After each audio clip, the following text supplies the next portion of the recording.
యోహాను సువార్త 19వ అధ్యాయము 28వ వచనం. తరువాత సమస్తమును అప్పటికి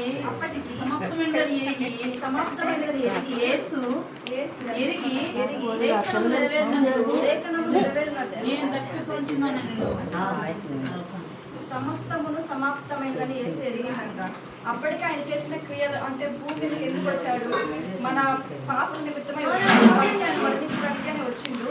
కానీ సెకండ్ ఆఫ్ ఆల్ ఆయన మాట్లాడినంటే నీతిమంతుల కోసం కాదు, కానీ పాపములు చేయవారి కోసం నేను వచ్చాను, పాపములు నీతిమంతులకు మాట్లాడడానికి వచ్చానని చెప్పారు. లేఖములు చేసంటే ఆ దేవుడు మన కోసం వచ్చి అంటే మన తల్లి కంటే మన తండ్రిగా కంటే ఎక్కువ మనల్ని ప్రేమించాడు మన దేవుడు. సమస్తమును అప్పటికి సమాప్తమైందని యేసు ఎరిగిందంట. లేఖను ప్రతి ఒక్కటి అనమాట. అంటే యేసు సిలువ వేయబడింది కానీ పాపాల నిమిత్తము అంటే మనం ఎన్నో పాపాలు చేస్తుంటాము. తల్లి గర్భం మొదలుకొని ఇంతవరకు అంటే ఈ క్షణం వరకు మనం చేయని పాపం లేదు. ఈ రోజు కూడా మీరు పొద్దున కూడా ఏదో పాపం చేసి వచ్చుంటారు. అంటే మన చూపులతో కావచ్చు, మన క్రియలతో కావచ్చు, మన మాటలతో కావచ్చు, మన నడవడికతో కూడా కావచ్చు. ఇప్పుడు పాపం చేయని వారంటే ఎవరు లేరు.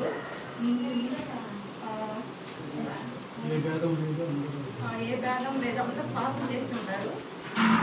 అంటే యేసు ఈ భూమికి వచ్చిన తర్వాత సంపూర్ణముగా తను అనుకునేది సాధించాడు అనమాట. సాధించాడు ప్రతి ఒక్కటి. ఆయన ఎన్ని కష్టాలు పడిందో, ఎన్ని వ్యాధులు పడిందో, ఎన్ని బాధలు పడిందో, ఎన్నో అవమానాలు అపనిందలు ఎన్నో వచ్చాయి ఆయన మీదికి. కానీ అది ప్రతి ఒక్కడు కూడా ఆయన అనుభవించాడు.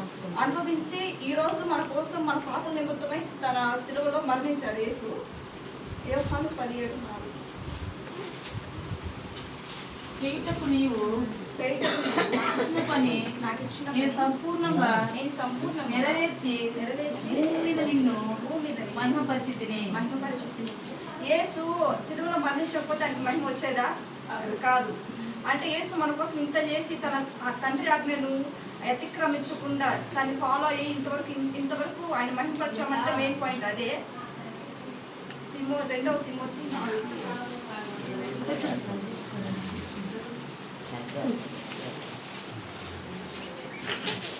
మంచి పోరాటం పోరాడుతుంది, నా పరుగు కడముట్టించుతుంది, విశ్వాసము కాపాడుకుంటుంది. పౌలు తెలుసు కదా మీకు, అపోస్తలుడైన పౌలు. అతని జీవిత చరిత్ర ఏంటంటే ఫస్ట్ ఆఫ్ ఆల్ ఆయన సౌలుగా పిలువబడ్డాడు అనమాట. ఆయన ఏం చేసేవాడంటే ప్రార్థనలు కానీ ప్రార్థన చేసేవాళ్ళని కానీ చూస్తే ఆయన చంపేవాడు అనమాట. ప్రతి ఒక్కరు వెంట పెట్టి చంపేవాడు ప్రతి ఒక్కరిని కూడా.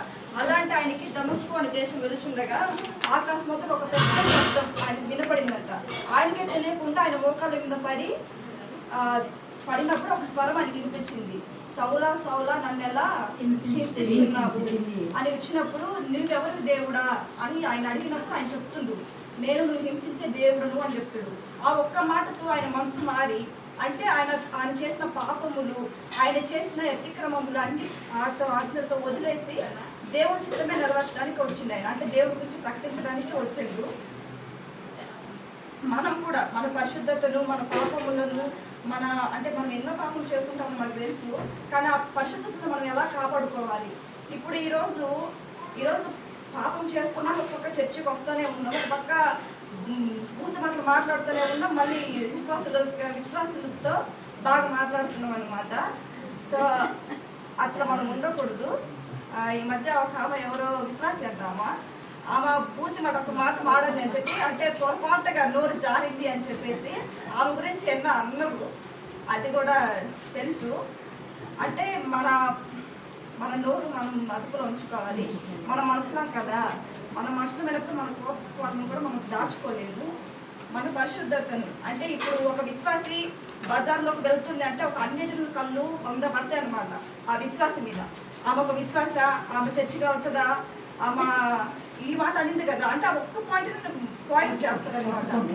చేసి అబ్బాబ్బో పోతుంది విశ్వాసం అంటారు, చర్చికి పోతుందంట, అదంట ఇదంట అని చాలా మంది అనేవాళ్ళు ఉంటారు. కానీ మనం ఓపికతో ఉండాలి. యేసు కూడా ఆయన్ని సాధించి అంటే ఎన్నో అవమానాలు పడ్డాడు అనమాట. ఆయన పడి ఈరోజు మన కోసం సిలువలో వేలాడారు. మన ఓపికని మన క్రియలను అన్నీ మనం అదుపులో ఉంచుకొని ముందుకు సాగాలి. రెండవ అక్కడికి ఎత్తబడాలి.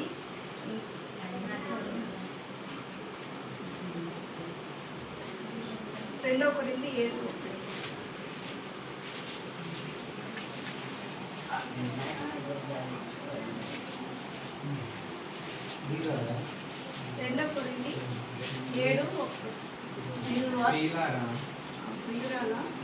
మనకి ఈ వాగ్దానంలో ఉన్నది కనుక దేవుని భయముతో పరిశుద్ధతను సంపూర్తి చేసుకొచ్చు శరీరమునకును ఆత్మకును కలిగిన సమస్త కల్మషముల నుండి మనల్ని పవిత్రంగా చేసుకున్నాము. పాపాలలో కూడా 2 పాపాలు ఉన్నాయంట. ఒకటి బయటకు చేసేది, 2 లోపలికి. అంటే ఎవరికి తెలియకుండా అంతరంగంలో మనం చేస్తాం చూడు, ఎవరు లేనప్పుడు. అంటే ఇప్పుడు కళల ద్వారా తలంపులు, ఆలోచనలు, ఊహలు అవి కూడా మనం చేయకూడదంట. పరిశుద్ధతలో మనము సాధించాలి. పరిశుద్ధతలు అంటే మన శరీరంలో కాకుండా ఆధ్యాత్మికంగా కానీ, శారీరకంగా కానీ, మానసికంగా కానీ మనము పరిశుద్ధతను సంపూర్తి చేసుకొని సాధించాలి. యేసు కూడా ప్రతి ఒక్కటి సాధించి ఈరోజు ఆయన మహిమ పరిచాడు భూమి మీద. మనం కూడా అలా సాధించాలి. ఎన్నైనా ఇప్పుడు ఏదైనా మనం ఒకటి అనుకున్నాం అనుకో, అది ఖచ్చితంగా మనం సాధిస్తాం. ఇప్పుడు నేను ఒక తప్పు చేశాను అనుకో, నా తల్లిదండ్రులు నన్ను తిట్టి కొట్టి ఎందుకంటే సక్రమంగా చేస్తాడు. నేను ఏదైనా అనుకున్నాను అనుకో, ఇది జరగలేదు, ఈరోజు ఇది జరగలేదంటే దేవుడు ప్రామాణిక కాదు. అది మన జీవితం మనది కాదు. ఈ జీవితం దేవుడు ఇచ్చింది. ఈ జీవితంలో జరిగే ప్రతి ఒక్కటి ఆయన ద్వారానే జరగాలి. ఆయన చెప్పిందే జరగాలి. ఆయన ఏదైతే అనుకుంటాడో మనం ఇప్పుడు మనం ఒక రూట్ వేసుకున్నాం, ఈ ప్రాంతాలు మనం పోవాలనుకుంటే ఆ ప్రాంతం మనకి లేదనుకో, అది దేవుచిత్తం కాదు అని చెప్పి అనుకోవాలి. అసలు నేను ఏ రోజు అనుకోలేదు ఈ బైబిల్ చదువుతానని చెప్పేసి నిలబడుకొని నా తల్లి నా తండ్రి మధ్య ఇప్పుడు చెప్తాను. నేను ఏ రోజు అనుకోలేదు కూడా. ఈ దర్శనం చర్చి వస్తానైతే అస్సలు ఊహించలేదు. అసలు నా ఊహలో కూడా ఈ దేవుడు ఈ బైబిల్ అంత లేదు. కానీ ఎక్కడో హైదరాబాద్లో ఉన్న